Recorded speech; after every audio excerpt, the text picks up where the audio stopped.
Absolutely. You would go on stage. Why do you think the Kamala Harris has a 14-point lead in the gender gap among women? I think it's because Donald Trump and J.D. Vance need to change the way they speak about women. You don't need to call Kamala dumb. She didn't get this far, just by accident. She's here. That's what it is. She's a prosecutor. You don't need to go and talk about intelligence or looks or anything else. Just focus on the policies. When you call even a Democrat woman dumb, Republican women get their backs up too. The bottom line is we win on policies. Stick to the policies, leave all the other stuff. That's how he can win. How do you speak to women voters who obviously they care about what she thinks? Of course. Well, look, we admire Taylor Swift's music, but I don't think most Americans, whether they like her music or fans of hers or not, are going to be influenced by a billionaire celebrity who I think is fundamentally disconnected from the interests and the problems of most Americans. J.D. Vance can't stop showing what he really thinks about women. What can we do about lowering the cost of daycare? Hayden, obviously a working family, and it's very hard for working families to get by. How will we lower the cost of daycare? Such an important question, Charlie. And I think one of the things that we can do is make it easier for family models to choose, or for families to choose whatever model they want, right? So one of the ways that you might be able to relieve a little bit of pressure on people who are paying so much for daycare is make it so that maybe like grandma or grandpa wants to help out a little bit more, or maybe there's an aunt or uncle that wants to help out a little bit more. If that happens, you relieve some of the pressure on all the resources that we're spending in daycare. Now, you talk about just daycare. Let's say you don't have somebody who can provide that extra set of hands. What we've got to do is actually empower people to get trained in the skills that they need for the 21st century. We've got a lot of people who love kids, who would love to take care of kids, but they can't, either because they don't have access to the education that they need, or maybe more importantly, because the state government says you're not allowed to take care of children unless you have some ridiculous certification that has nothing to do with taking care of kids. So empower people to get the skills they need. Don't force every early child care specialist to go and get a 6-year college degree where they've got a whole lot of debt and Americans are much poorer because they're paying out the wazoo for daycare. Empower working families, empower people who want to do these things for a living, and that's what we got to do. When one of the most successful businesswomen in the world, Taylor Swift, decided to endorse Vice President Harris after she clearly won the debate. The only time Donald Trump seems to attack the moderators is when he loses the debate. And by all accounts, he lost that debate and immediately started attacking the news, the organization, ABC News. They did that. This is what Donald Trump does. When he fails, when he messes up, he blames everyone but himself. Vance didn't argue policy or positions, but said that people don't care about billionaire celebrities. He doesn't even see the irony that Trump is exactly that, because Trump is a man, and as a man, he is valid to have whatever opinion he wants. Senator, one of my dear friends tonight said to me, well, all these suburban women, all they care about is abortion, and they don't understand that decision is with the states now. It's not banned nationally, even if some people want it to be banned nationally. It's with the states. What do you say to suburban women out there who are marinating in this propaganda? Well, first of all, I don't buy that, Laura. I think most suburban women care about the normal things that most Americans care about. Under Vance's worldview, women can only have opinions if they are not successful celebrities, evidently, if they choose not to have children, if they don't say what he likes, do what he likes, live like he likes. Under Vance's worldview, women just seem to matter less.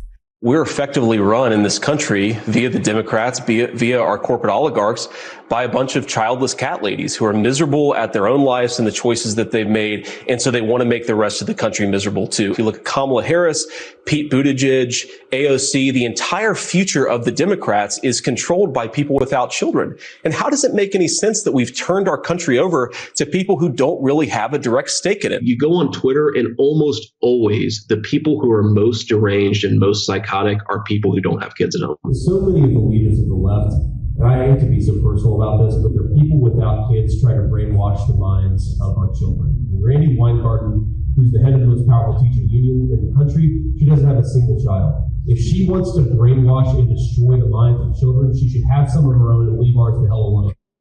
And it's not just Vance. Elon Musk quickly becoming one of MAGA's largest spokespersons, in part because his own posts, no matter how vile they are, don't get banned. He responded to Swift that he will, quote, give her a child. It's not only creepy, but very Handmaid's Tale. In one swipe, he tried to diminish the successful businesswoman and artist to a baby-carrying vessel. I would have loved to have heard him say that to a man. I also think that people aren't picking up on something else she did. Hillary Clinton in 2016 was "I'm with her," and she made the race more so about her, right? And not about the public at large. I mean, that's the biggest criticism of the Hillary Clinton race, as much as I love Madam Secretary. What Taylor Swift actually talked about was she didn't lean into the fact that Kamala Harris is going to be the first female president of the United States. She didn't lean into the fact that she's going to be the first black female president, et cetera, et cetera. She talked about the issues that mattered to her substantively, about things like reproductive rights and those freedoms.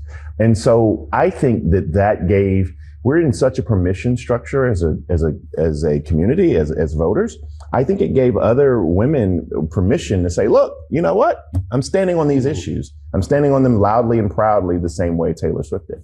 Then there was the likes of Megyn Kelly and other MAGA trolls who somehow criticized Vice President Harris for her facial expressions during the debate.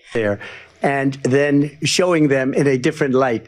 So she can't talk about that. People don't leave my rallies. We have the biggest rallies, the most incredible rallies. In Springfield, they're eating the dogs, the people that came in. They're eating the cats. They're eating the pets of the people that live there. And this is what's happening in our country. And it's a shame. As far as the rallies are concerned, as far as the reason they go is for food. So maybe he said that, and maybe that's a good thing to say for a city manager. I'm not taking this from television. But the people on television saying their dog was eaten by the people that went there. Again, the Springfield city manager says there's no evidence of that. Vice President Harris, I'll let you respond to the rest of what you've heard. You talk about extreme. Because women evidently aren't allowed to have a face. Personally, I think her facial expressions were her masterstroke, because a picture is worth 1,000 words, and she managed to rebut everything Trump said in those expressions without using even a second of her own precious time, which she spent detailing her plans and introducing herself. It was genius. Her expressions were also those of a normal person. It even mimicked all of us who were watching, I'm sure, because most Americans were having the same opinion about what Trump was saying as her. I'll tell you something. He's going to talk about immigration a lot tonight, even when it's not the subject that is being raised. And I'm going to actually do something really unusual, and I'm going to invite you to attend one of Donald Trump's rallies, because it's a really interesting thing to watch. You will see during the course of his rallies, he talks about fictional characters like Hannibal Lecter. He will talk about windmills cause cancer. And what you will also notice is that people start leaving his rallies early out of exhaustion and boredom. And I will tell you, the one thing you will not hear him talk about is you. You will not hear him talk about your needs, your dreams, and your desires.